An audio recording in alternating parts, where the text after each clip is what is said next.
Arratsaldeon, ongi etorriak crossover jaialdira, joan den asteazkeneko egun bereziaren ostean, ekitaldiz betetako astea izango dugu, hemen Santa Teresa komentuan eta Tabakaleran askotareko ekitaldiak eta programa bete-betea izango dugu. Ikusle gonbidatua saiean, esate baterako, arratsaldero izango dugu gonbidaturen bat, eta gaurkoan Sara Zozaia musikaria. Kaixo, Sara, zer moz? Kaixo, oso ongi. Sara musikaria da, 2015ean hasi zen kontzertuak eta ematen agertokietan, hainbat taldetan kantatu du eta bakarka ere bere bidea egin du, eta bere azkeneko diskoa bakarka Nara izan da.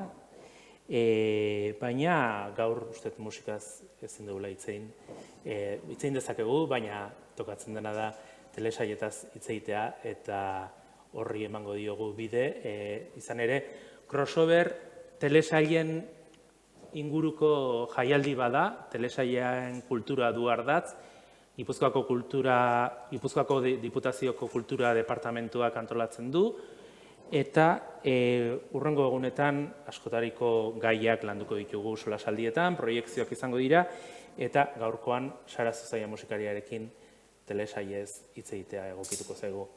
Lehenengo galdetu nahi nizun, Sara, zu aurra zinenean, gaztetxoa zinenean, eta ze telesai gogoratzen dituzu horrela izan zirenak bereziak zuretzako? Badut bat bereziena dela niretzat, txikitatik eta oraindik pentsatzen dudanean serien inguruan, hartxiki etortzen zait burura, goizero ikusten nuen eskolara joan baino lehen, eta lehen bat zagoen ohitura orain ez dakit mantentzen den, baina eskolara joan baino lehenago galditzen ginean bizilagunak, umea gineanak, eta etxe baten egoten ginean hor marrazki bizidunak ikusten, orduan dakat oroitzapen hori oso polita. Eta gero pixkate adinean aurrera inala, zegoen telesaien bat adibidez gurasok ikusten ez zutena edo lakon bat? Egia da, gehien entzuten nuen jendea Simpsonen inguruan hitz egiten, ez? Los Simpson, eta nik inoiz ez dut hori ikusi. Nahiko kuriosoa da, ze baitanak eramaten gintunez jendeari hori ikustera, baina ez zitzaidan bat ere gustatzen eta oraindik jendea harritzen da, ez? Hori komentatzen dudanean, da pixka bat kultura general moduan ikusi dan zehoze, baina nire kasuan ezan horrela. Eta euskarazkoak ikustaltzen itun, gaztetxoagoa zinenean? Bai, gogoratzen naiz nola ostiralero ikusten genuen Martin telesaia adibidez etxean, eta hasieratik Goenkale izan da baita ere ikusten nuen telesail bat, gainera nire anaiaren adin berdina zeukanez, eta urteak betetzen zijoan inean, nire anaia ere banekin zenbagarren urtean zijoan, orduan, bai, bi horiek oroitzen ditut. Justu, ez dakit badakizun, Goenkalek beteko ditu 30 urte aurten, udazkenean beteko dira 30 urte lehenengo atala eman zutenetik, eta ETV aztertzen ari da atal berriak grabatzea. Zuk ikusiko zenituzke atal berriak? Noski, bai, eguneko egun. Niretzat izango zen arralde horretara, herri berezi horretara buelta oso polita izango zen, eta hori egiten duten.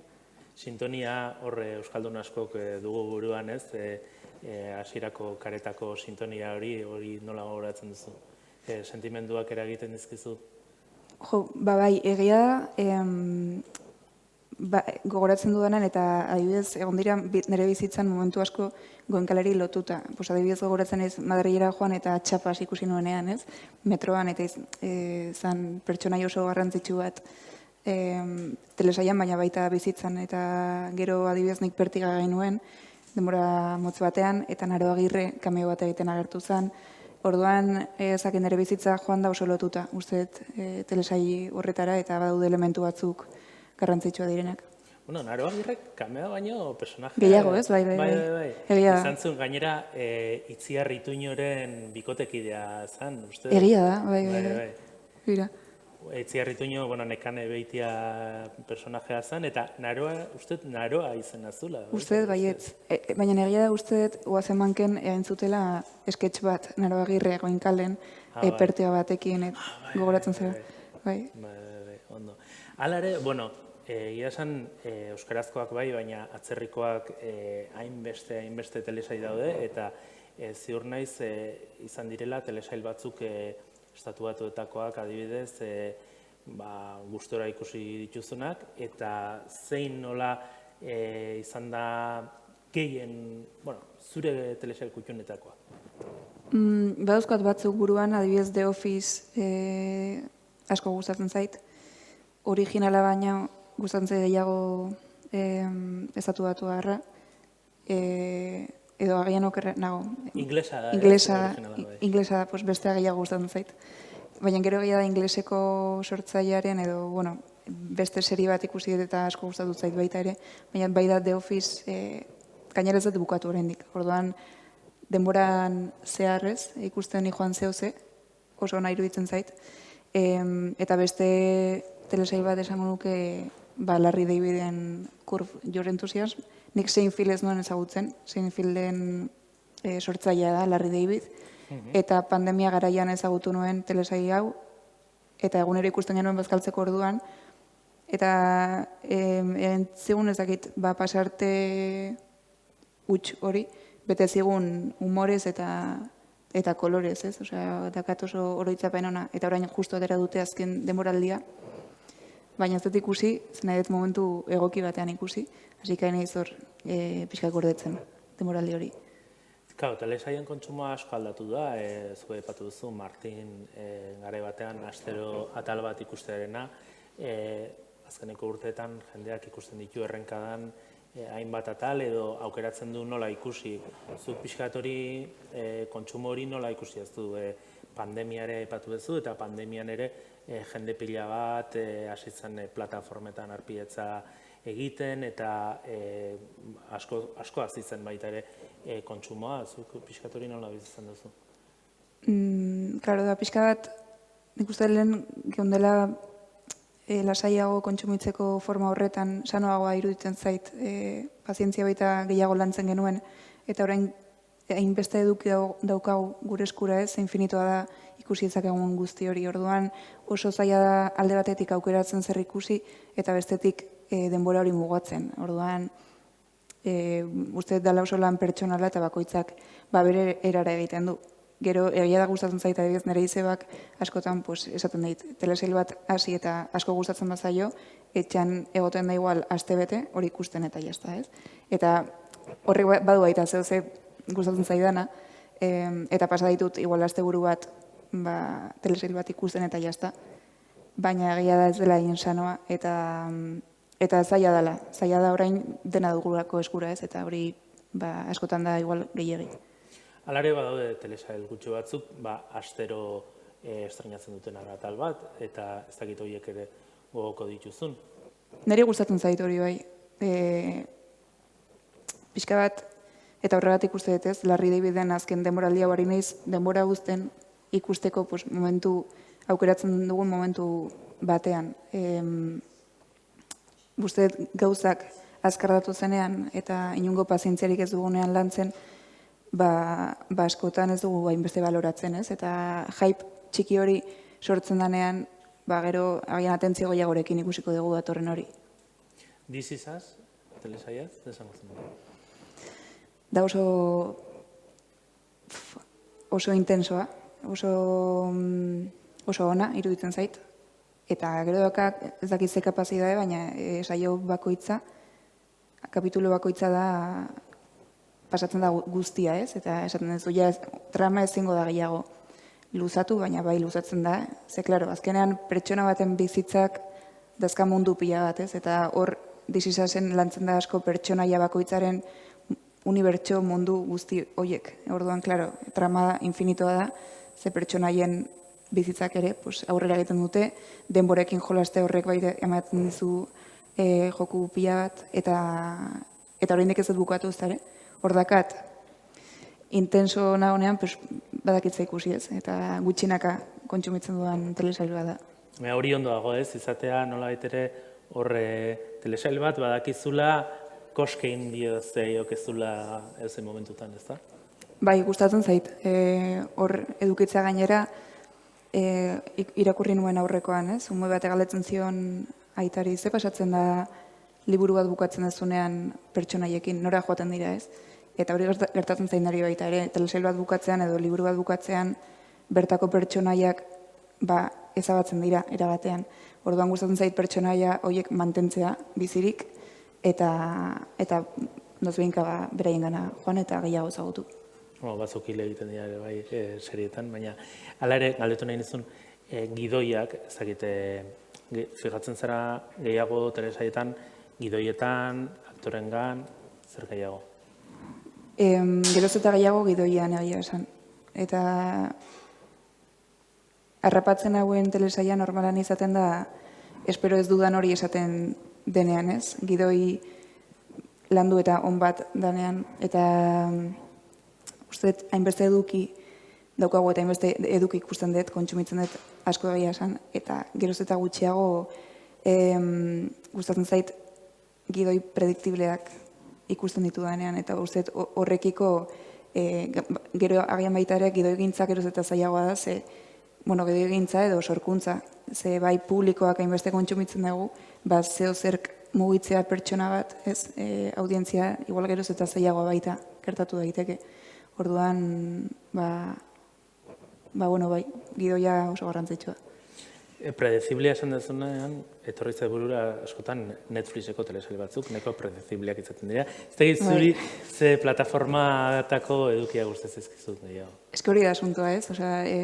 Hasiera batean Netflix hasi nintzen bertan kontsumitzen eta aurkitzen dituen gauza batzuk, eta gero pasa zait filminen zentratu naizela asko, eta filmineko edukia kontsumitzen ditut konstanteki, eta Netflixera bueltatu nintzenean, ez nuen ezer aurkitzen, modu horretan pentsarazten zidana, ez? Orduan, uste dut plataformak bai duela baita ere zer ikusia zure kontsumo joerekin. Eta nire kasuan oraintxe filmin da gustatzen zaidan gehiena. Filminan ikusi duzu Such Brave Girls? Bai, aduela gutxi ikusi nuen uste dut. Inglesa? Bai. Ostras, bai, dira bi aizpa, ez? Bai, eta ama ere, berezi xamarra. Bastante, zekan pixkatantzak girls, ikusen ditu hor pertsonaien lanketa nahiko antzekoak, eta oso ona, gogorra, bai. Baina, parre ere iteko ere egokia, ez? Bai, brutala. Bai, gauza oso intensoi buruz hitz egitea komediaren bidez, ez? Gero, zuk musikari bezala, abidez, ze telesaietako soinu banda egitea gustatuko litzizko, ez dakit dizizaren tankerakon bat, edo nolakoa gehiago? Bai, nik uste hor ondo jungo zen, ez? Bain, uste eta gian, nire musika ondo jungo zen nahiko serie kontemplatiboetarako. Ze bai, iruditzen zait, nire musika joan daitekela igual naturarekin bat, dialogo gutxiko telesail batekin, beraz, eta gira da nire ametxetako bat dela irudiei musika jartzea, beraz esango dut etorkizuneko telesail batean ondo joango litzakela, hori nahiko kontemplatiboa, nahiko geldia, eta ea pasatzen den noiz baita. Ondarrabak telesaiak jarraipena izango du, denboraldi berria grabatuko duten Nagore Aranbururekin, hori ere, polita izango litzateke olako telesail batean, ez? Txintxoa Filmsen telesai hori ez dakit ikusi zen nuen, Ondarrabak? Ez dut ikusi, baina egia da jarraitzen ditu dela Adrio Zaran Calleja eta musikari batzuk musego bera, ez?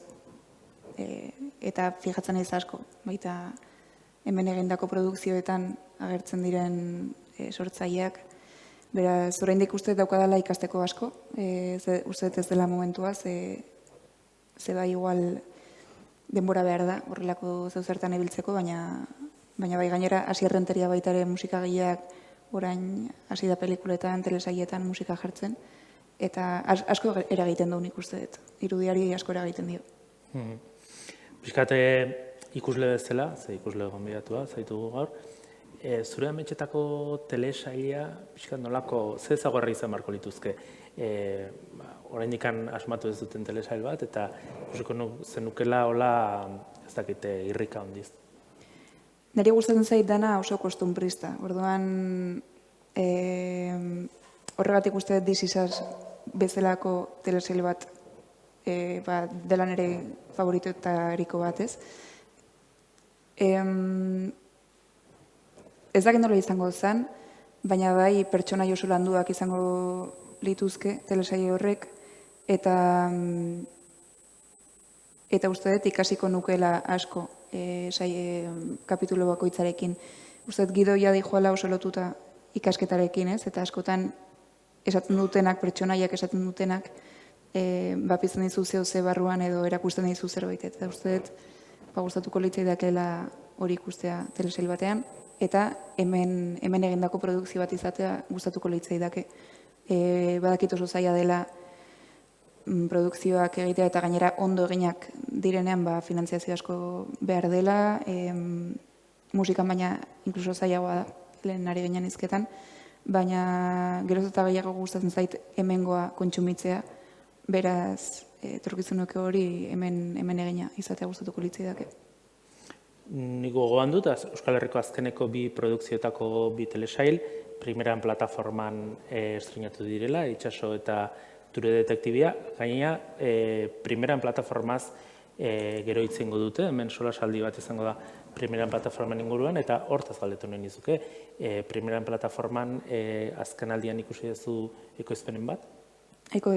Justo komentatu duzuna ez, Itxaso ikusi nuen, gehiago ez dut ikusi, baina bai uste dut dela oso proiektu polita eta joango naiz gehiago sartzen eta gehiago ikusten seguro.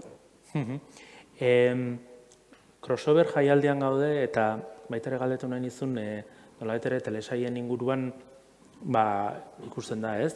Jaialdi honetan batzutan badola jendea bizitzen ditula telesaien zaletasun hori irrika handiarekin eta leno Iñaki Alisterekin egon naiz, Iñaki Alistek jarri du erakusketa bat hemen Santa Teresa komentuan hainbat telesaien eszenatokiak, ez?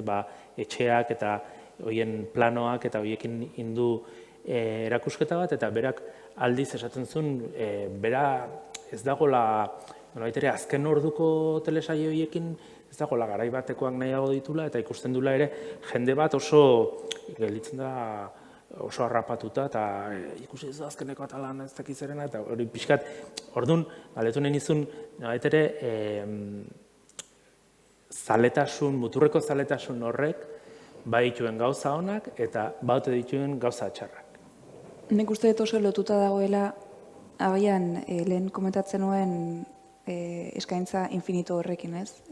Azkeneko telesaia ikusteak edo eguneratuta egote horrek exigitzen du denbora, eta orain denbora nola bizi garen, ez? Oraingo gizarte moderno honetan denbora gutxi daukagu aisirako, eta ez eguneratuta egote ezak ekartzen dugu FOMOa, ez? Eta FOMOa toki guztietan dago, baita ere... Esplikatu FOMOa, dola gutxi berrian ere reportaje interesgarri batean zen FOMOa. Berri irakurtzen dudan, ze uste dut FOMOa dagoela toki guztietan. FOMOa da sentsazio bat eragiten dizunak, besteak zehose egin eta zuk ez egite horrek eragiten dizu falta baten sentsazioa. Behar bat betetzen ez bazina egongo bezala, ez? Toki batean egon nahi dezu, baina ez zaude, edo ez dezu egon nahi, baina aukera horrek, ez egotearen aukera horrek eragiten dizu sentsazio inkomodo bat eta ansiedade puntu bat, ez? Hori sare sozialek asko nutritzen duten sentsazioa da, FOMOa ikusten dezunean laguna mendian dagoela igande goiz batean, eta zu ohean zaude ez erren gabe, horrek FOMOa eragiten du, eta uste seriekin ere baita pasa daitekela. Seria, telesaiak, pelikulak, musikak guztiarekin. Orduan, niri gertatzen zaite, eta gira da, askotan igual gaizka ikusten dut errekomendazioak egiten, justa aurrekoan ez, Netflixen azken telesaiak atera dira, ezakize, eta justo Netflix ja utzi dut. Orduan, klaro, zan, ostras, ezingo dut hori ikusi. Orduan, FOMOa banekan, baina bueno. Hala ere gaizkak aurrekoan idatzi zuen, hainbeste telesail ekartzeak ekartzen duela batzutan ere gutxiago irakurtzea, ez egit hori zuri gertatu zaizun. Liburuak irakurtzea. Bai, liburuak irakurtzea gutxiago.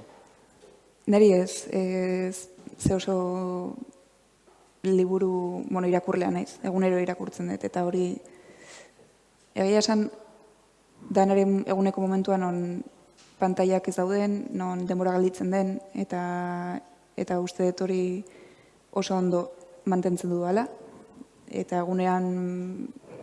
eguneroko nire momentua da irakurketa, osea, niri ez zait pasa.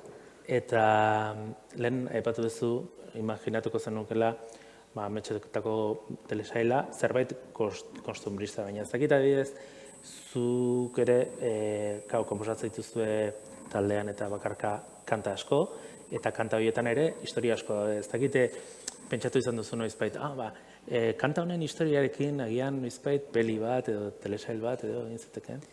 Justo horrekin ez, baina bai pasatzen zait ametxekin. Bai, ametxekin? Bai, amesten dugu denak, baina nik asko gogoratzen naiz ametxekin, eta egunero apuntatzen ditut, eta badude amets batzuk bizitzen ditu dela pelikulak izango balira bezala. Eta ikusten dut trama eta esaten dut eski hau izango zen pelikula on bat. Osea, ikusiko nuke, hau. Baina, bueno. Eta asko dituzu apuntatuta, ametsak idatzita asko? Egunero, bai. Horrekin gauza asko sortu daitezke, ez? Osea, liburu bat edo euskal zer, ez? Bai, ez ditut gero erabiltzen, baina uste eta apuntatze horrek egiten hauela konstiente, amazten dudan horrekin, eta gero hori nolabait galditzen dela nire gorputzean, ez? Eta gero sortzeko prozesu horietan ateratzen da batzuetan. Psikoterapia ez? Horrekin ez duzu amets horiekin psikoterapia egiten? Bueno, ez dakat oso argi ze ametsen teoria gustatzen zaidan, orduan ez dakit nola analizatu. Ondo. Gero, pixkat amaitzen juteko, crossover, jaialdi hau, aurreko aurten 7. urtea da. Ez dakit aurreko urteetan ikusi duzun ekitaldiren bat edo proiekzioren bat edo? Egia esan ez, eta bai ezagutzen dut izenez eta gainera lagunak baditut bertan ez, bertako parte direnak, baina enaiz aktiboki enaiz joan, hasi que hemendik aurrera esango dizut hartuko duela parte eta joango naizela. Gainera justu proiekzioak aipatu ditzakegu batzuk, bihar adibidez, badago proiekzio bat eta bakaleran, Sky Showtime plataformako telesail bat, ostegunean Marbella, Movistarreko bat, eta larun batean Las Largas Sombras, Clara Roquetena, eta hor telesail hortan emakumezko aktore ugari azaltzen dira, oso onak, tartean Euskal Herritar batzuk ere, Marta Etura eta Itziar Atienza, izan dut privilegioa Las Largas Sombras horren kapitulu bat edo beste egiteko, eta uste dut zure estilokoa izan daitekeela Las Largas Sombras, eta hori larun batean lehenengo 2 atalak eman gaituzte eta bakaleran. Igual animatuko naiz, Bai. Oso ondo, ez dakit musikarekin jarraituko duzu proiektu asko izango dituzu, kontzertuak ere hurrengo asteetan ere bat ozkizu?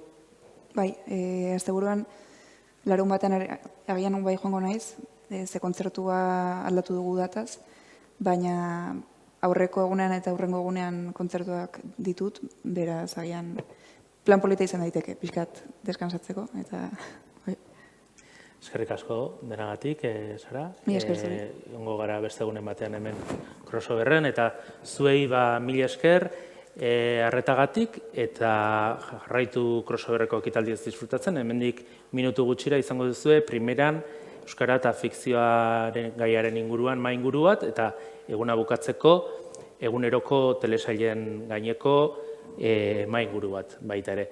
Hurrengo egunetan jakiteko zer dagoen, crossoverren webgunean kontsultatu dezakezue programa, eta bihar arte.